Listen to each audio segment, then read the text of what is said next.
Oh, hi, I didn't see you there. What's up? All Shit, I right. didn't realize we started. Hey, didn't see you guys either. I'm Sean Christopher Jenkins. This is my guy, Justin Lee Howell. We hit you guys with a lot of videos. 2 videos a week we try to do. If we can do 4, we try to hit you with that too. But yeah, if you just watched our previous video, we just went live right before this video that you see here. So if you want to get the first part of the video, it's on my YouTube channel right here. So this is part 2 that you're watching right now on my YouTube channel, Uplift past Crossroads. Now we're on the first part. And the title of today's video is just look outside to see God's glory. So just look outside to see God's glory. This is part 2. All right, so we're doing a book review. So on my YouTube channel, we have this playlist. So this is where I talk about all the books that me and Justin are reading. And we just break down the quotes, the passages, the segments that we really like, or the theme of the book to describe it. Just anything that points to God, right? So today's video was on this book right here that I'm reading for seminary school, Ask the Beast, Darwin, the God of Love by Elizabeth A. Johnson. And so let's just go ahead and get into it because we're on the second part. So we're trying to say things that we didn't say for the first video because I got a lot more to say on this. So let's talk about, I'm going to read the excerpt again from the book that I really liked, and then we're just going to break down everything in a way that I want to break it down. All right. So maybe, Justin, you'll have something else for this part too. Yeah.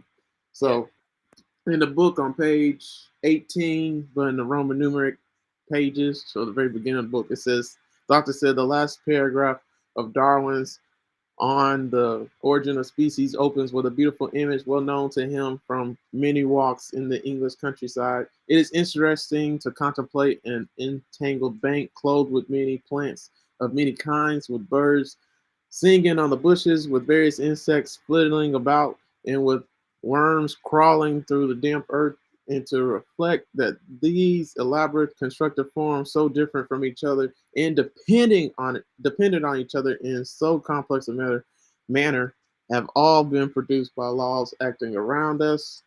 All right. And then Johnson said also note that the ecological richness of his vision with the entangled banks, plants, and animals dependent on each other in so complex a manner and equally reliant on the soil and water of the damp bank with the damp bank they inhibit.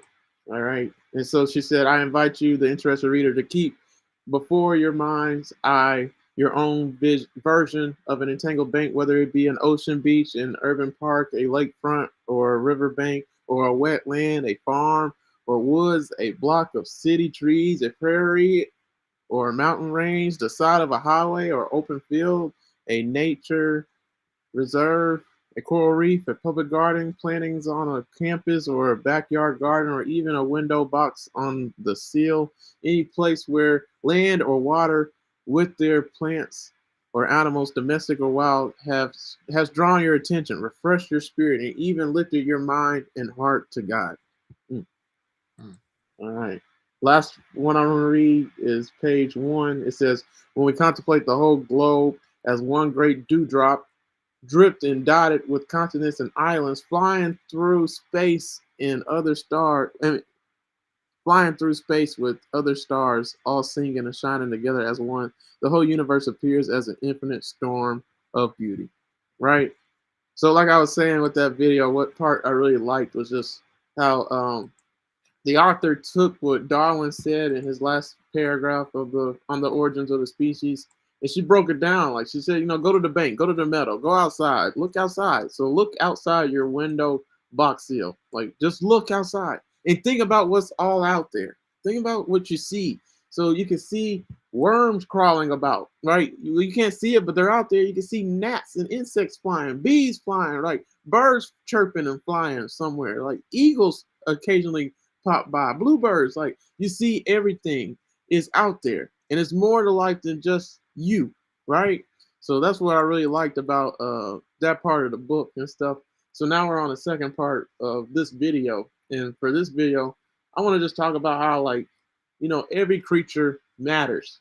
So like every creature, you can see God's glory through every single creature that was created. Why? Because we say in the Bible that in 2 Timothy 3:16 says that the Bible was God breathed. And then like in Genesis 1, It said, or 2, whatever one it was. It says that man had God's, God's life was breathed into man, right? So we focus in on that, like only man has God's breath in them, but other animals are living too. So other animals was breathed life into, because how else are they alive? By their own initiative, their own power? No, it's because of God created them, right? So we're going to focus on animals for this video. So the title of today's video is Just Look Outside to See God's Glory. And we're going to talk about how animals glorify God. We talked about it in the first video, plants even glorify God. So we used the seed as an example. So everything's pointing back to God. You can see something glorious about God. You can see a revelation about life that you need to get and glean from just something that you see in creation, because God's just trying to inspire and motivate all of us, right? So I'm going to read this verse. I never really read it, but I should totally do a separate video on it so everybody can get the message, but I've done it before. So the passage is actually a passage So everybody knows Isaiah 40 verse 31, they should mount up on wings as eagles, right? That verse. But I'm going to read it, and I'm gonna hit you guys with something else with this verse, right? And Justin, stop me if you're ready to say, if you have something else you want to say. But Isaiah 40 verse 29, the King James Version reads, He giveth power to the faint, and to them that have no might, He increases strength. Verse 30, from the New International Version Bible, it reads, Even the youth shall faint and be weary, and the young men shall utterly fall. Dang, I wrote that twice. Okay. Verse 31, But they that wait upon the Lord shall renew their strength. They shall mount up on wings like eagles. They shall run and not be weary. They shall walk and not faint. This verse is so powerful on so many levels. We hear it, but I've never heard it broken down like it should be broken down. And you have to break it down from an eagle's perspective. So what is life like for an eagle? So eagles are different than any other bird on the planet. Hawks are too.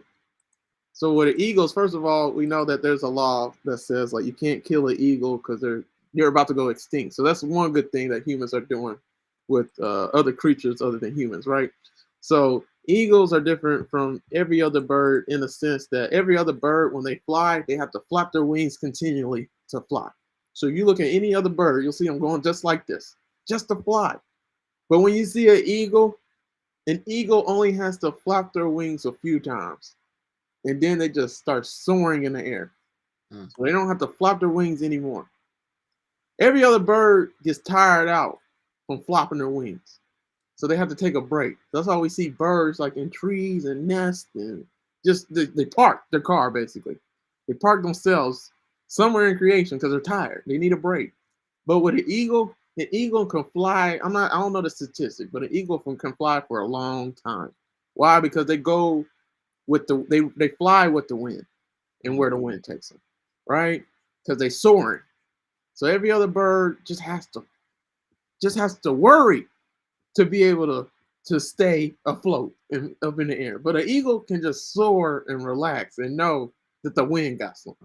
So like I talked about that too in board exams, but the person that I preached that sermon to, she didn't take it right. So it was just her. Her heart wasn't in the right place. But like the wind, it talks about that too in the Bible. Like in the book of John, it says like nobody knows where the wind blows, right? Nobody knows where the wind's going. That's how the spirit is. The spirit is like the wind. So like nobody knows where the spirit's gonna go and operate, but the spirit's gonna do its own thing and just flow where it needs to go. That's the wind. So like it also talks about locusts in the Bible. I'm gonna wait to go there. They go with the wind. They go where the wind takes them. So a locust, as soon as the wind come, they're like a grasshopper. They're no different than a grasshopper, except they got wings. So when the wind hits them in the environment that they're at, they all just bound up and follow where the wind takes them, and eventually all the locusts all over the world come together and fly with the wind, and they go where the wind takes them. And that's why you hear stories of like locusts eating up all plants and all vegetation and stuff like that in a city, because all of them come up in bands, in numbers, and they go where the wind takes them, where the spirit takes them to eat, because everybody has to eat to survive, even a locust, right? So even God takes care of a locust. So why don't you think God's gonna take care of you? right? So eagles don't worry, they soar, right? This verse literally says, I'm gonna read it again, all right, and break it down. So verse 29, he gives power to the faint, and to them that have no might, he increases strength. So if you feel weak, God can strengthen you. If you don't have power and you feel like you are nobody, man, you got might and power in Jesus' name. This is what God does. And let me fix this one. Verse 30, I need to delete this part because I'm just saying it again. Let me make it bigger so everybody can see it. But verse 30 of Isaiah 40, it reads, even the youth shall faint and be weary. So no matter who you are, you're going to get tired. As you get older, we all know it gets hard. You're going to want to quit. You're going to want to give out. You're going to want to faint. And the young men shall utterly fall. You're going to fail in life, especially when you're working towards your dream and you're trying to succeed in life. You're going to fail sometimes. But you know what God does? Verse 31. But they that wait upon the Lord shall renew their strength. So if you just wait upon the Lord, you wait for God's time and to act and happen in your life. So eventually everything's going to work together, because all things work together for good to those that love the Lord and are called according to his purpose. And then also all things work together. All good things come to those that wait. We know that saying. But have you experienced it? So those who wait upon the Lord, you wait on God's time, and God's time is different than man's timing. For those who wait upon the Lord, when the wind hits and blows, you need to go where the wind is taking you, where the Spirit takes you, just like a locust, right? Like an eagle, and soar. You were meant to soar in this life, like an eagle. Here's what this verse is saying. But they that wait upon the Lord shall renew their strength. They shall mount up with wings as eagles. So you're not going to be like every other bird, worrying, fretting. That's what they do. They fly continually flapping their wings. An eagle, they shall run and not be weary. They shall walk and not be faint. An eagle doesn't get tired when they fly. Every other bird gets tired when they fly. But an eagle doesn't, because they can soar in the air with the wind, where the Spirit takes them. So we, as believers, we're not like every other human being. We get renewed. We get restored. When we're faint and weak, we can receive strength from God. When we feel like quitting and giving up and we don't think we can measure up or all those things, God makes a way somehow, because he gives us the strength that we need, just like with an eagle. So we will mount up with wings as eagles. You were meant to soar in this life. You were meant to uh, soar through heights that you could never fathom. There's something else about an eagle too. Every other bird, when a storm hits, they hide in a shelter and they stay away from the storm. An eagle soars above the storm. So they go way higher than the storm is, and they just soar and fly above the storm. That's what we're called to do as believers. So remember, this whole video is about just go outside and look, see God's glory. God is talking through every single animal you can name. So this is why it's so important to watch Animal Planet and stuff like that, because God is telling you, how do you succeed? Like, what do you need to do? Like, as an eagle, you were called to soar above your circumstances, above your problems, above your trials, above the hard things that you're facing. God is your strength, not you. So you're battles that God already fought. He's the wind. He could take you above it, just like an eagle. The eagle flies above the storm with the wind. So the Spirit's the wind, right?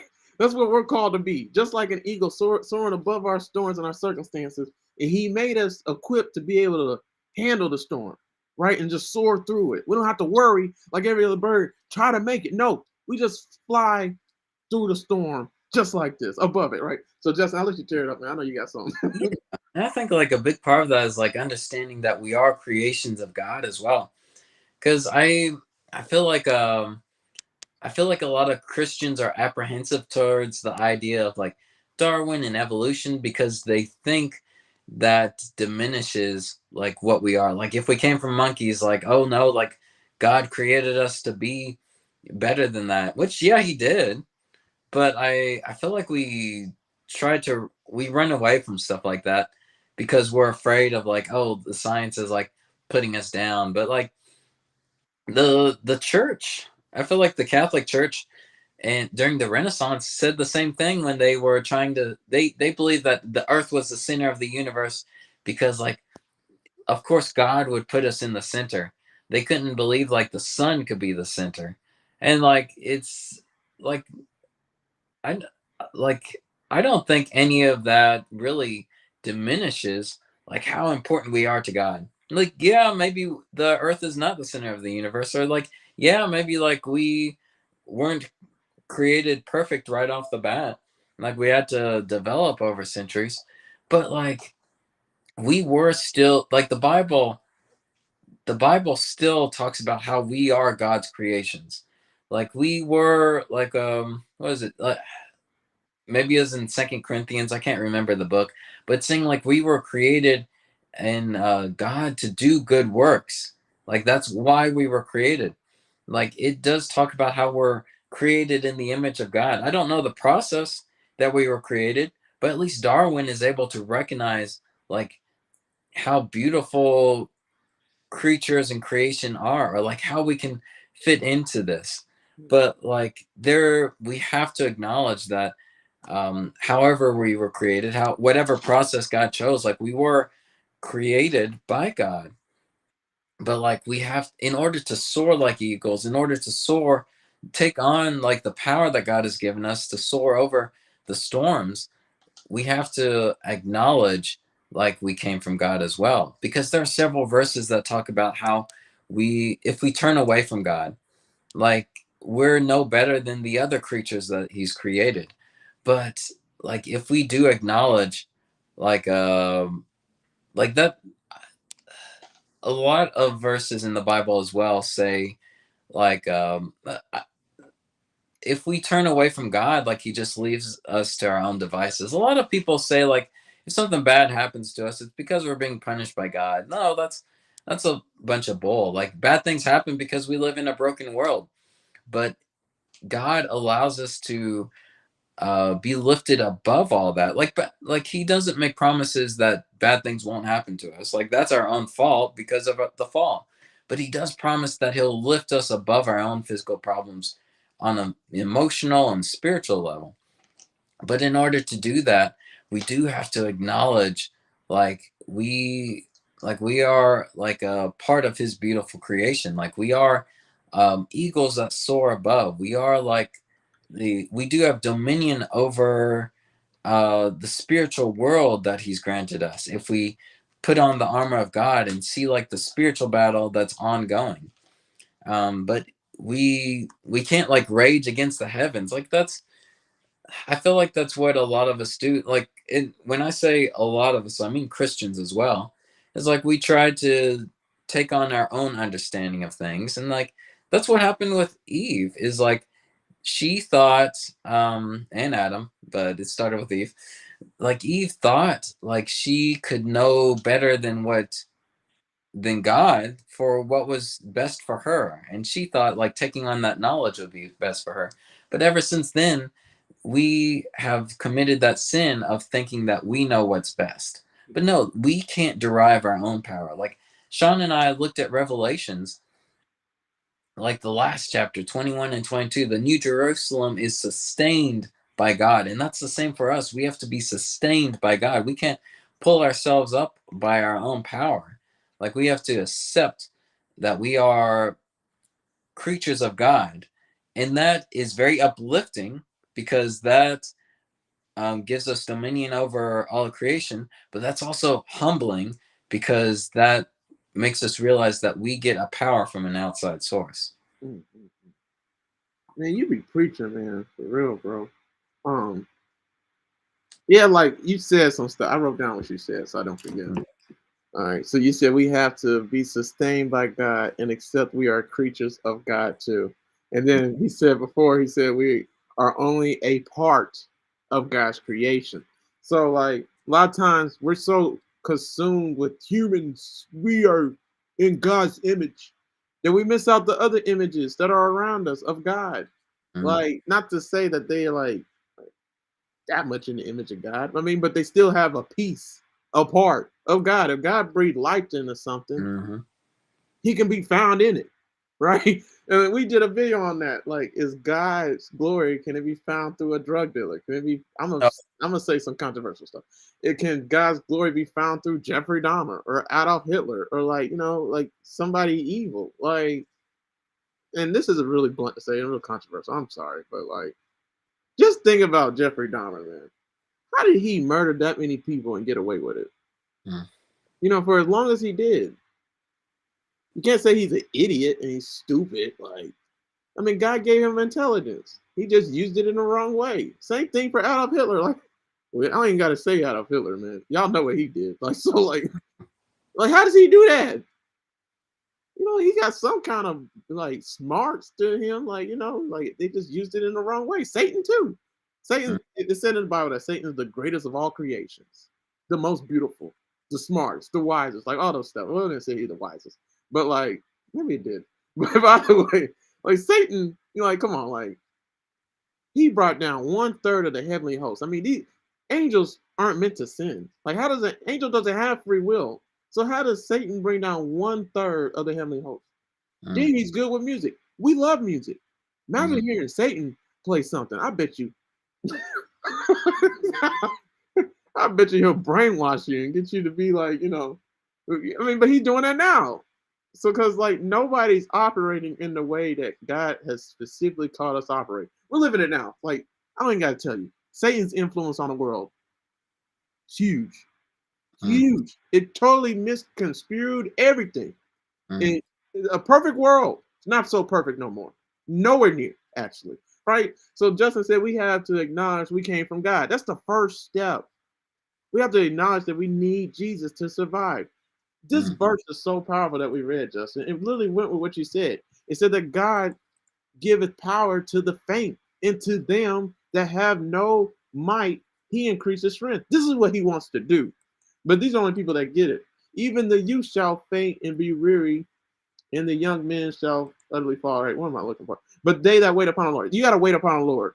You got to seek the Lord for this kind of strength. You got to go to him. You got to realize in life, like, you can't fend for yourself. You don't have enough strength in and of yourself to fight these battles in life. Only God can fight them for you. Why? Because these are his battles to begin with anyway. Anyways, right? So this is how we're called to fight our battles. We're called to allow God to be our vengeance. We're called to allow God to, we're called to pray and give it over to God and just leave it alone, right? Instead of harboring bitterness and resentment and anger and hatred. Like, we're not supposed to hold on to those things. We're supposed to accept Jesus' love, his grace, his mercy, and all those things, right? So we have to acknowledge we came from God. If you don't acknowledge that, you're not gonna be a good steward, because you don't even know why he gave you what he's giving you. You don't even know what to do with what he's giving you. So you're just gonna cause it to end up in ruins. And that's this world. Like, as human beings, as a race, because the church has not spoken up on this topic, is exactly like, what does it mean to be a good steward? How can the church partner with all these ecological, so everybody with the ecosystem, and anybody that cares about nature and animals and stuff, like how can, and then the air, I mean, it's a lot of stuff, guys. So how can the church partner with people who care about the betterment of humanity in the long run, and not just humanity, the earth? Because humans right now are just focused on themselves, consuming more and more, doing stuff for a profit. And not only that, they would do anything to hurt their neighbor, whether that be a creature on earth, an ant, bug, whatever, or a human being. Because the rich don't care about the poor. They'll do whatever it takes for money. So they'll put stuff in the poor societies if it can make a profit. That's all they care about. They don't care about the betterment of other future nations, and I mean future generations, and the betterment of the world overall. They only do stuff for themselves. That's literally Bible verses, like crazy. So like, we have to operate in a place that God wants us to operate, man, the right way. He's called all of us to have dominion. So what does that dominion look like? And if you don't have dominion and rule in the way that God has called us to rule, man, like you're seeing it now, the consequence of that, like global warming, like all these floods, like just weather all over the place, man. Like, it's not good what's happening with this world, man. There's so many problems to talk about. But Justin, I'll just say something, man. But I was gonna go to these other verses too to Yeah, more. I think because you hit on a lot of good parts, and like keeping with the theme of like looking outside. I guess a lot of people think they think like the ecosystem is animals killing each other to stay on top of the food chain. But I think it is more than that. It is like several animals and plants, like the excerpt you took from on the origins of species. like it is a very balanced ecosystem of things that have to live together. Because like if you had one like uh it's funny because like there was a uh they made a TV show of the Lion King, and they actually showed like if in some animals took more than what they needed, it would like it would like a like killing off a species would like disrupt that ecosystem. So they all have to like work together in a certain way. Or you saw the end of Lion King when like the hyenas took more than they needed, like everything died. And like that's how create like that's how we should be acting as well, as like in harmony. If a brother or sister need something, we should be able to like support them. Like the Bible is very clear, I forgot which books, that we support one another, because like without the other, like we would die off. But like we are speeding up that process of killing off one another. And as Sean said, like the rich don't care about like other people. Well, I shouldn't say that. I've got some rich friends who are like some of the most amazing people I know.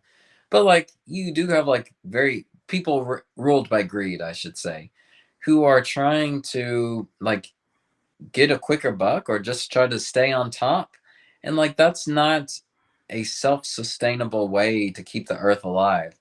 Like the people ruled by greed, yeah, they may like be rich for a while, but they're just speeding up the death of the earth or the death of like other people. Right. And we have lost that like that empathy. And just to reiterate what Sean was saying though too, is like that's not how we're supposed to roll over the earth. That's not how we're supposed to have dominion. Like someone once told me, like the sign of a good kingdom, the sign of a good kingdom isn't their king, but like the condition of their people. It's Mm. like the kingdom is only as good as like its people. Like once they die out, like what's the king going to rule over? Like a wasteland? So it's man, I don't know. I'm not sure of a good way to like reiterate any more than that, except we have to like watch out and care for our fellow man. Like we're not put, like no man is an island. God didn't put Adam by himself. He gave him a partnership. He gave him other people and other creation to like live in harmony. And like we, after the fall, like we obviously have a messed up view of that now. But like you see several cultures, like very young cultures, given enough time, they always form a tribe. They always find out a way to live together. Otherwise, they just die out. Mm. They have to live in harmony in order for all of them to survive. Right.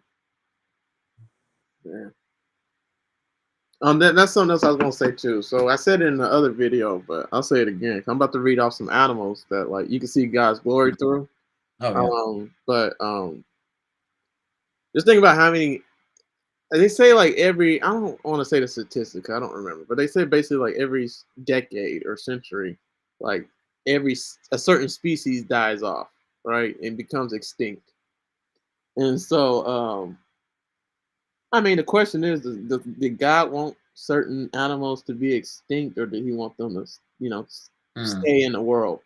yeah. Because the extinction that's happening now is because of humans' nature and humans abusing their authority, abusing their responsibility as good stewards of the earth. Like we're causing other creatures on earth to die off, Yeah. and we're killing them by how we're operating and doing things without any concern or care. And Mm, that's not what God intended for us to do with our dominion. Like we have a responsibility to take care of the earth. Have we been taking care of it? Do we actually do things for it? No, like it's a battle. Like, and then even when you do try to do something to help the earth, you get attacked. Some people have been being killed. So it's just like a huge, a lot of tension with just that topic. And it's not gonna, nothing's gonna happen until the Earth's like really bad. Like you know what I mean? Like we have to live in space or something because mm, like the Earth, because of pollution, for example, it's just you can't breathe in anything because we killed off all the trees too, and we planting fake ones, and the fake ones ain't doing anything. right? And so like it's just so much stuff, man. But I'm gonna read these verses to tie in what we were talking about. Like the title of the video is, just look outside to see God's glory. So these are my favorite verses of all time. I quote them before. I always talk about the rock badger and the coney. Oh yeah. So um, I want to talk about the other ones today. So Proverbs verse 30, verse 24. Probably my favorite scripture verse ever. All right, it says, "There be four things which are little upon the earth, tiny upon the earth, but they are exceedingly wise." Right? It says, "The ants are a people not strong, yet they prepare their meat in the summer. The conies, rock badgers, hyraxes, that's what they're called, are but a feeble folk, yet make their houses in the rocks." Why do I keep on saying it twice, Justin? I keep on putting it twice. All right. Verse 27, "The locusts have no king, they yet go they forth, all of them by bands." And then verse 28, "The spider taketh hold with her hands, and is in king palaces." So these are four creatures which are upon the earth, and they are exceedingly wise. Let's start with the spider. So in some translations, it says the spider or the lizard, because certain places we have spiders, I guess, in the South. So in Tennessee, Mississippi, and stuff like that. But I'm pretty sure, what places have lizards? Everybody that doesn't have spiders has lizards, right? So I think Hawaii has lizards. I'm Yeah, pretty sure Hawaii. that is right. We did mention that when we looked over this first. I forgot what we said about that though. Yeah. So when it comes to spiders and when it comes to lizards, so it changes based on translation. But it said the spider hold with their hands and is in king palaces. So with this verse, it's just saying like with spiders, with lizards, there's no place that they can't get into. Right? They just keep on. They can go to the highest of places or to the lowest of places, but they can be found even in king palaces. So something so little, so insignificant. We wouldn't want a spider to come into our place, right? Especially a king's palace, the best place ever, like in the White House, for example, in the United States. No spiders and lizards can be in there. No, not for the president. But they find their way in it regardless of humans stopping them. And that's what God's trying to tell humans. Like, there's no place too high for you to reach. There's no place that you can't no height that you can't go up to. You don't have a ceiling, right? Even a spider, a lizard can go in king's palaces. So can you, right? But you have to keep on fighting. It says the spider taketh hold with her hands. What does a spider do when you knock down its web? I mean, you guys had spiders before. When you knock down a spider's web, it's gonna come right back, and it's gonna be the same web in the same spot every single time, right? Like 10 straight times, 20 straight times. Like the spider doesn't get the memorandum. It's always gonna keep on coming back. So that verse is saying, even a spider, if it's rejected from King's palace, it's gonna keep on coming back. It's gonna keep on making itself known in the palace and still residing there. It's gonna be all right. It can be it's so high up you can't even touch it, right? In the king's palace. So that's what that verse is saying. Like as human beings, that's what God's glory is trying to show us. Like just go outside and see God's glory. God's trying to tell us, like, there's no limit for you. You keep on fighting for something, you keep on wanting something to, transpire, you keep on working towards your dreams, and if you're not there yet, you keep on going. You keep on showing up. You keep on getting rejected by people and doors closed in your face. You keep on showing up. You keep on going, just like the spider, until you arrive in king's palaces. Because a spider can be anywhere. It don't even know where it's at, really. But I mean, when somewhere is nice, I'm pretty sure it makes its home there and stays. So I don't know. But that's what spiders and lizards. Did you have anything else with that, Justin? Because A little bit, yeah. I think like we touched a little bit on this, and it's just like looking outside, seeing the diversity of animals. Like I appreciate that God and like the writers of the Bible try to help it because like man, humans are complicated. And like understanding the word of God is even more complicated. But like I think that's why Jesus used parables and the Bible uses animals because that helps us understand the qualities of God a little bit more by relating it to the earth that we can understand, like earthly things that we can understand. And like using spiders or lizards and all the other animals that Sean mentioned, you get to see like a little bit of that diversity, a little bit of the design behind all of them that we can associate with as well. And it's like, and I don't know, I just appreciate that, because like humans are really complicated to like nail down, but like God is using his creation, his animals, to show like how they can bring glory, or even like annoying habits like the spider webs always popping up as a persistent quality that we should have as well. And Yeah. I just think that's really cool, because like but it's also very humbling, because like, man, Jesus compares us to like sheep all the time, and we think, man, like sheep is like a terrible animal to relate us to, but like Yeah. he's showing like how that can be a good quality as well, like the ability to follow and to humble ourselves, or to like recognize God's voice. I think are like all qualities that we would think are bad, but it's actually used for the good of God. Mm-hmm. And I don't know that, I just think there, I I just like how God has decided to like show his beauty through like the diversity of creation, and then allowing us to relate our qualities to that as well, to kind of show that we're very multifaceted as well. Like we won't have like just one ability, like we're all different body parts. It's kind of like how I think Einstein quoted with you can't judge a fish by how well it climbs a tree. And it's like, yeah, you wouldn't expect a fish to do that. You would expect like a monkey or something else. So you see, you have all these animals, you have all these creations, and you have like the majesty of like an eagle, or like the meekness of a sheep. And those are all qualities that we can incorporate into our lives. Yeah. Or like the annoying persistence of a spider. It makes me think of like the neighbor who kept knocking on his neighbor's door for like bread. And it's like that's persistence that God apparently rewards. Mm-hmm. Yeah, I was getting all these, you know how I do playlists and stuff, so I was showing off my Rock Badger playlist. That's what I'm gonna do at the end. But Rock yeah, badge list. yeah, I have a Rock Badger playlist because I preach sermons on it too and everything. So Oh, that's funny. That's yeah. awesome. So yeah, yeah, we gotta do a series on it, man, because I've done it before. I just didn't do it. We Nobody. did it. We've done some Bible studies on rock band. Oh, Well, oh yeah, we I did. just didn't realize you had a playlist for it. That's pretty awesome. Yeah, yeah. I got a lot of videos on it too, but this will be another one. So yeah, guys. So I just read the book of Proverbs, right? So I always say every time I read anything from the book of Proverbs, what you need to know about a proverb is a general statement that is true regarding the way life works, regarding the way things happen in the world.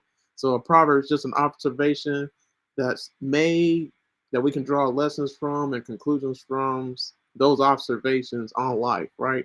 So the book of Proverbs is so profound and powerful. You just saw it just with the spider and the lizard. Like, and then I already talked about it with the locust, so I'm not gonna do it again. But I will say this: like the locusts have no king. They are all by themselves, individuals. But as soon as the wind hits, they all fly where the wind takes them. And then if they all fly where the wind takes them, so everybody's in unison with going where the wind takes them, right? So imagine if humanity's or Christians, the church, is all in unison about serving the Lord and where the Spirit directs us. Like, for example, when it comes to taking care of our planet and we want to be good stewards of our planet, if we all had that initiative and agree to do that, to help out future generations in the betterment of this world and everything like that for all creation, not just humans, like just think about what we could do. Just think about every single church band up together to work together. What changes could happen in a society, regardless of our differences as a church. See, that's why a lot of movements happened back in the olden days, because churches came together and worked together. Now, churches are becoming more segregated, separate. I feel like they don't work together at all, just like cults or Mm, whatever. So the yeah. locusts have no king, yet they forth all of them by bands. So they go together in bands. So they work together as a team, as a unit. And when they do that, it's you can tell because where the wind takes them, wherever the wind stops and drops them off, then they just eat up all the plants, the vegetation, just whatever they can eat. And you can look online at like just like the craziest locust breakouts and like what they did to cities. Like they devoured like a whole harvest to where like a whole nation had a famine or something like that. You know what I'm saying? So like locusts are off the chain, man. Like they're just a grasshopper, a little thing, but Mm. they're wise, and that's so crazy. Like there's so much to say about a locust, but like they're so fat that they shouldn't be able to fly, and they Oh, really can't. Yeah, like so, but they don't. That doesn't let them stop them. They know their strength. They know if the wind is strong enough, it could take them where they need to go if they jump high enough, right? And they jump super high, like 90 feet in the air or something. It's something crazy. So, yeah, that's something else you should know about locusts. But basically, if you go to everything in creation, you can see God's glory. So the whole point of this video is just go outside and look to see God's glory. Justin, you want to say anything with the locusts, or you want me to keep on going? yeah. I think that's a, and that's a, I do think that's awesome that like even like an annoying creature, and I think in the last video we were talking about like what are some creatures that are annoying but still bring glory to the God. Like locusts are interesting because you would think like that almost makes me think of another video we did of like oh how can like drug dealers bring glory to God and things like that. And like that is an instance where a lot of times we instantly judge a group of people or we try to put ourselves above other people. And I'm not saying that's like a good path that you should take in life, but like that is undermining like who God can use. Because like even during Jesus's time, they like Jesus ate with tax collectors. And like for us nowadays we would think, oh, that's like the IRS, that's no big deal. No, they were a lot worse than you would think. They were corrupt, they supported like the Roman regime, they were seen as betrayers by the Jewish people, they like extorted people, they were basically the mafia, only worse. um but and maybe that's how we see like some creatures as well, like locusts. Like we would think they're a nuisance, but like even God is able to like indicate like how like some admirable qualities of them is that maybe they don't follow a king, or they aren't subjugated to like an earthly kingdom, or they aren't subjugated to like an earthly ruler. Like they are able to find something for a higher purpose. And for us, it's like God. Like we're supposed to be kind of neutral. I don't want to say neutral because I do think we should be against like injustices and stuff. But it's like we should transcend like Democrat or Republican or like any earthly agendas is maybe what I'm saying. Like even I'm not going to say some things that might be too controversial, but even like bad things that people do, I think God doesn't necessarily want us to do bad things, but the Bible says He can use that for good. Um, and like I think that's very powerful that He's able to even indicate. I like that Sean was able to find this verse because it indicates that even creatures that we think have no admirable qualities, like God is able to use them for good in some Yeah. way. And even those creatures, these beasts, right, that are ugly and filthy, right, they even can work together. So what about humans? Like, what about the church? Like, we should Mhm, be working together. Like, they come up in bands. That's crazy. mhm, Legions. Like, if you look at any locust like breakout, just Google it. It will make you itch. Because when mhm, all of, even in the Bible, when the 10 plagues hit Egypt, I think it was 10 plagues, right? So when the locusts hit, it said that there were so many locusts that you couldn't even see the ground because it was pitch dark. That is awful. mhm. But that's what There. Christians should, right? That's what Christians should be like. We should come off that terrifying in a way. Like that we should be that hungry and thirsty for food, right? For spiritual milk, for God's kingdom, ruling over the earth, right? And when we come together in bands and work together, boy, it makes people like fall back and surrender. Because you're not gonna do anything if locusts came to wherever you're located like that. You're gonna stay inside and try your best to keep them out your house and avoid it. Same thing. That's what Christians are called to do, right? So this is so powerful, man. So Mhm, just the whole point is, open your windows, open your doors, look mhm, outside, realize that there's more out there than just you and what you in humanity and all that stuff. Like God can be seen anywhere and everywhere. His glory is everywhere, just like His spirit. So like, yeah, a lot of times we don't pay attention to that, focus in on that. Justin, you want me to end the video or you want me to talk about ants and conies? Like, how do you feel? Let's see. I think we got a little bit of time. I think that'd Okay. be good.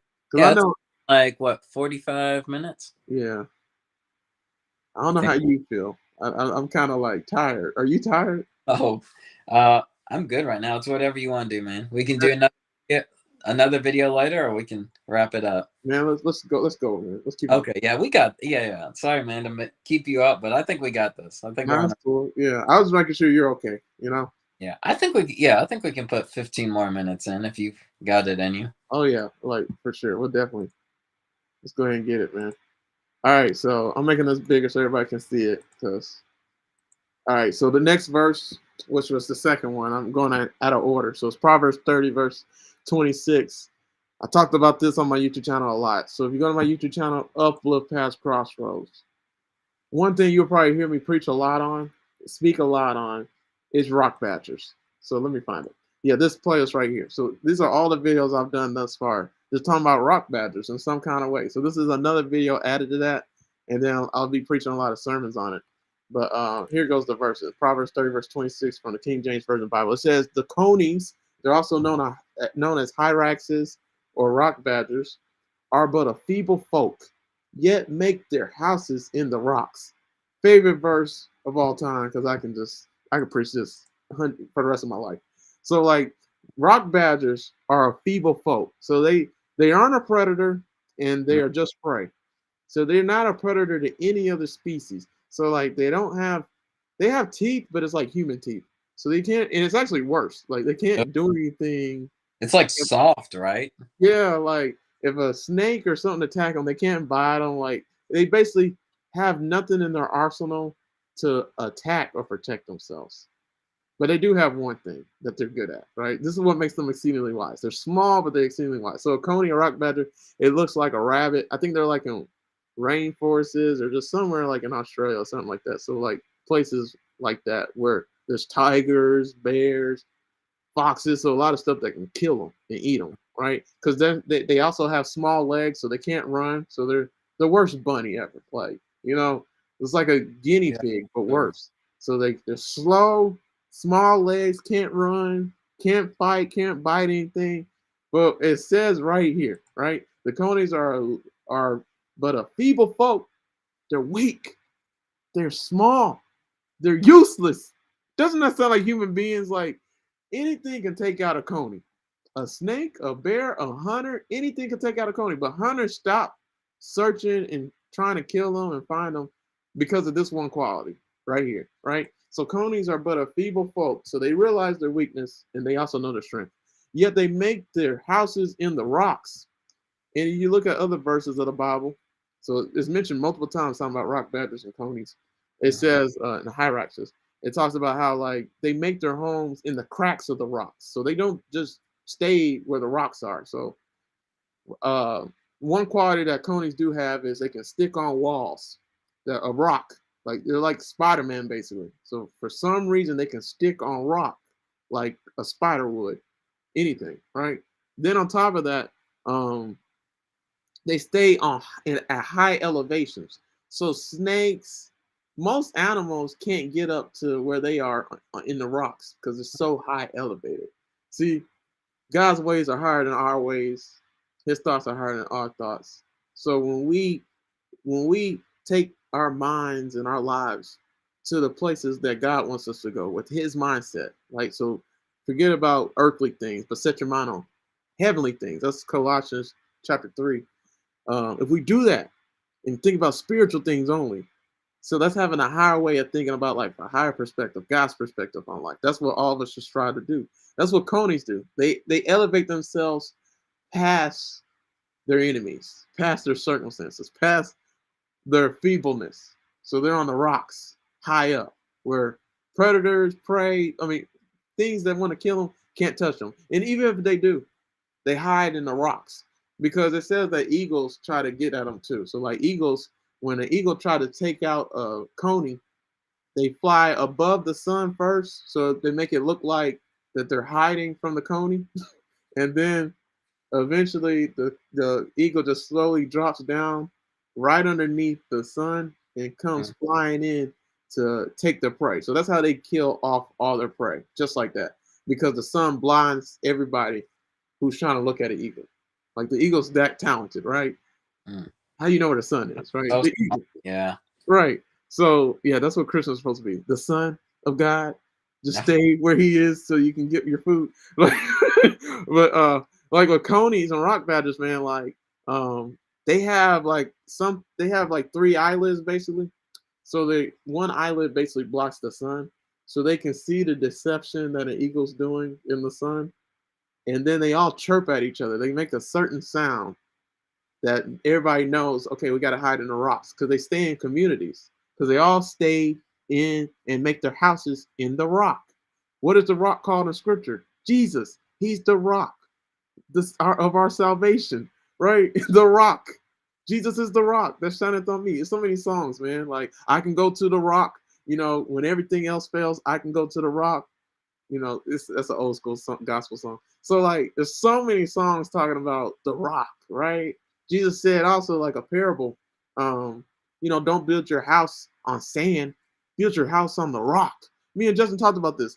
In the heaven, in the new heaven and new earth, and even back in ancient time period, like houses today just fly where the floods take them because they don't have a good foundation. But in olden days, they used to make sure the foundations of a house went all the way down to like the third layer of the soil, which was where rocks are found in the ground, because rocks are found in the ground, right? So the house was so deep in the ground, in the soil, so it's a solid foundation that when storms hit, you know, floods happen, the house doesn't move. So obviously, in the day's time period, they only care about money and planting more houses, not about sustainability and building solid foundations. But like, yeah, so the rock batter, they built their house on the rock, on a solid foundation. So they're good at the rock. This is their strength. They can, stick to it. They're a community of people. Like conies don't go 25 feet away from the rock. Why? Because they can't run fast. A snake, a bear, a fox is always going to wait on them, and they can attack them whenever and get them easy. They're easy picking, easy prey because they can't fight off or fend for themselves. They're a feeble folk. So what do? They stay near the rock. They make their house where the rock is. That's what we're called to do. We're called to stay where Jesus is, abide with him. They go even to the cracks of the rocks. Do you go in the cracks of where God is in the rocks? Like, do you get in the nits and crevices of where God is? Just like the coney? Like, conies are bad, man. Like, they see the deception of an eagle through the sun. We see it. Paul even said it. He said, we see what Satan's trying to do. We see his schemes, we see his game plan, and we're not going to be fooled because we know this world ain't our home. Like Paul says stuff like that. That's conies. Like they can see when somebody's trying to deceive them. Why? Why? Because they have a higher perspective on life. They're where the rocks. They live in the rocks. Like, you know what I mean? So like Jesus is the rock. Conies are so bad. Humans are no different. A tornado, snake, we can die. What's that saying? It's a show, like How to Die in 10,000 Ways or something like that. 10,000. Oh yeah. Yeah, 10,000 ways to die. Like Oh a human can die in a lot of ways, man. Like we're no different than a coney. We're a feeble folk. The littlest thing can take us out. Like a spider bite from the right kind of spider can yeah. kill us. You know what I mean? Like anything can take us out. We're a weak, feeble folk. So that's why we got to stay near the rock where Jesus is. He's our strength. Animals can't do anything against rocks. I know a snake don't like climbing rocks. There's no way, right? So yeah, you're not gonna like climbing that stuff. So Justin, I'll let you. There's so much to say with that, man. Yeah. I feel like, oh gosh, there's like so many animals I want to talk about as well. But yeah, I'll stick with rock conies. It is just amazing. Like you were talking about like how rock conies and eagles, they both have like their own strengths, and they're able to instinctively know how to use that as well. And like I do feel like as people, like as humans, as people, like we need to find out what our strengths are as well. Like God has given us like certain strengths that we need to discover, and a lot of times we try to run away towards that. I think I don't know, like I don't want to always like blame today's culture or today's society because it makes me sound old, like the old person that I am, 33 years old, as Sean learned today. But like we really have like elevated the concept of um, follow your dreams or do what you want to do. And like, I don't want to say don't follow your dreams. That's not what this channel is about. But it's like sometimes we do need to like align our dreams with like the talents that God has given us. Like you're not gonna find like a rock coney who has dreams of like running fast away from the eagles. No, he be extinguished very quickly. And like I think the same thing. Like we sometimes we try to do run away from God in the same way. We try to run away from the rock and try to figure out like, oh, like run after something that we might not be called to do. Mm-hmm. And like that, but our culture kind of supports and like uh say no to the haters, say no to the naysayers, which you should be doing. Like you shouldn't be caring like what people are saying about your dreams. But like I think we do have to be careful about like, okay, what were we created to do? And like a lot of times we instead of like listening to God or leaning on his understanding, we're trying to be an eagle when maybe we're like a rock coney. And like we need to use our gifts in that manner. Mm-hmm. I guess I don't have a whole lot to say about the rock conies for that, but that's just what Sean was making me think is like he's naming off like all the abilities of a rock coney. And like maybe we would put the rock coney down, but as we said before, like everything has its purpose in life. Everything has its gift from God. Like if we stick to the rock, if we stick to our foundation, like it's good to try new things, to exercise ourselves, to like broaden our horizons. But we should like figure out like what are our passions, what actually fulfills us, like and how does that fit in our life. I was in a conversation with a couple of guys who were talking about like we should like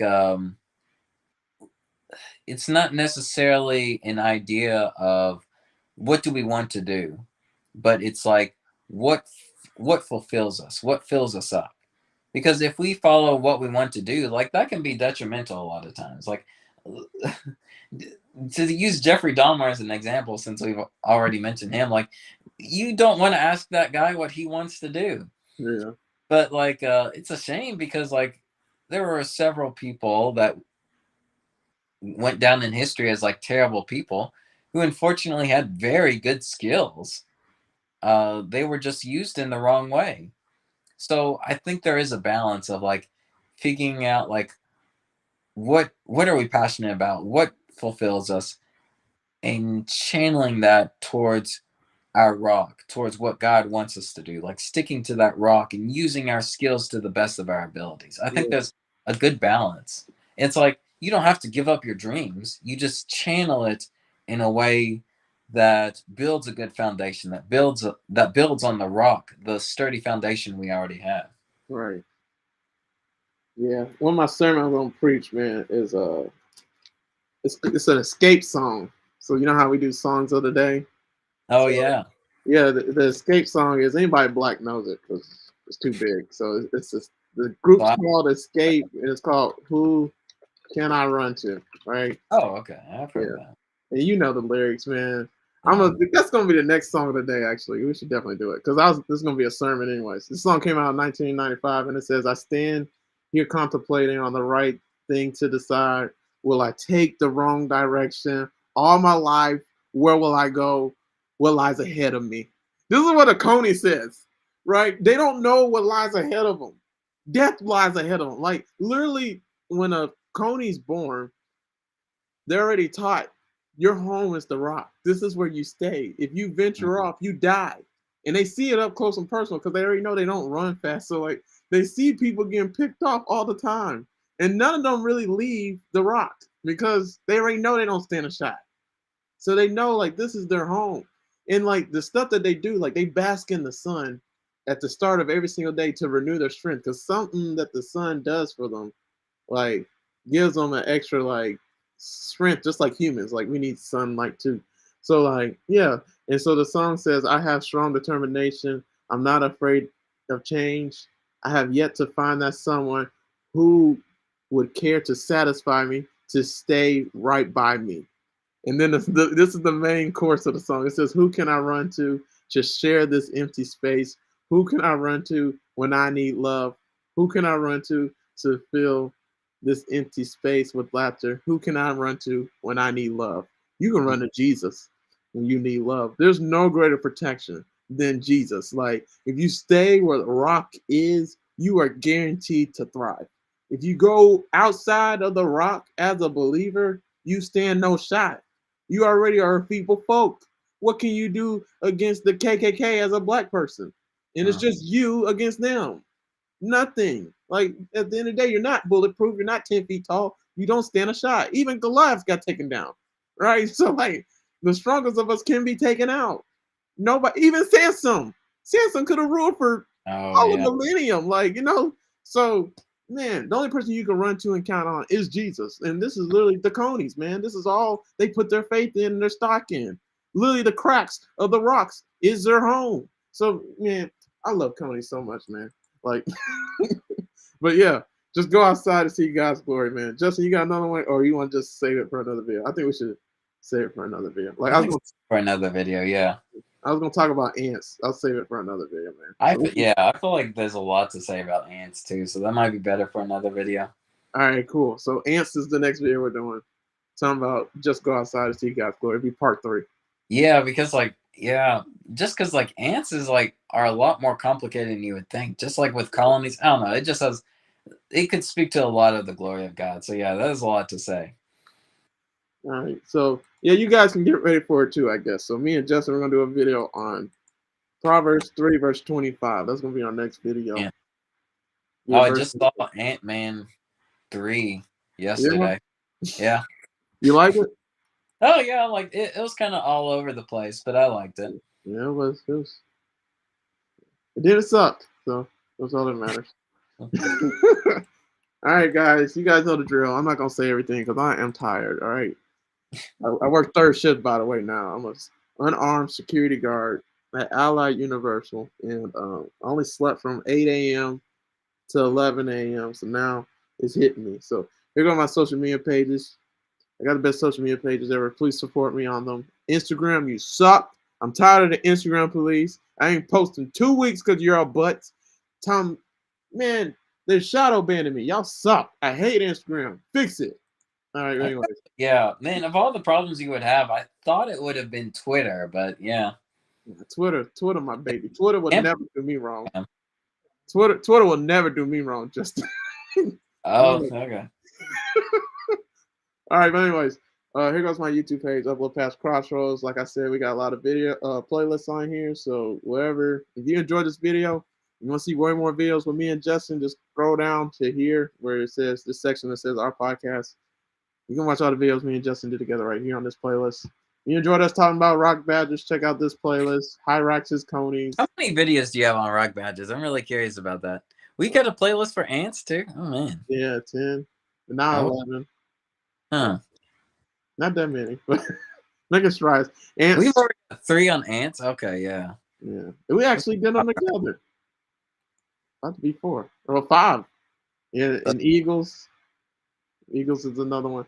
Surprised we don't on the Eagles because you're on fire about like the eagle analogy, and I really like that. Oh, maybe it was like our life group Bible studies that maybe you talked more about eagles. Maybe we haven't talked about it as much on the videos. Oh, okay. So you're saying I talked about it before? Yeah, and oh man, I just remember like you got excited with the eagle analogy, and like I just remember getting on fire about like that analogy of like soaring over the storms. It was a good analogy. I guess like compared to, I'm surprised we have more videos about ants than we do eagles. Yeah. Oh, I didn't look at that. That's funny. I'm just waiting to have like 100 videos on it, you know. So like all this is like nothing, you know. But yeah, guys. All right, let me show you guys. I'm so tired right now. All right, so book reviews is the playlist. So any books that we review, quotes of books and stuff. That's what we did for seminary school. All right, and God speaks through creation. That's what we were tearing up. All right, then let's just talk about Justin's YouTube channel. Here goes Chaplain's log. Make sure to subscribe, click the bell so you're notified anytime we upload another video. Do that on both of our YouTube channels. And then make sure to like, comment, and share. Please do those things. If you don't, our pages won't grow. Here goes Justin's Facebook page, Justin Lee Howell. Befriend him on there. If you got any questions, send us a DM. We'll do a video on whatever question you ask. I'm going to sleep. My head is starting to hurt. Well, I probably just need food, Justin, but we'll talk to you guys later, man. You have a good weekend. Peace. This was for you guys, all right? Because I got so You're welcome. right. Please share. All right, bye.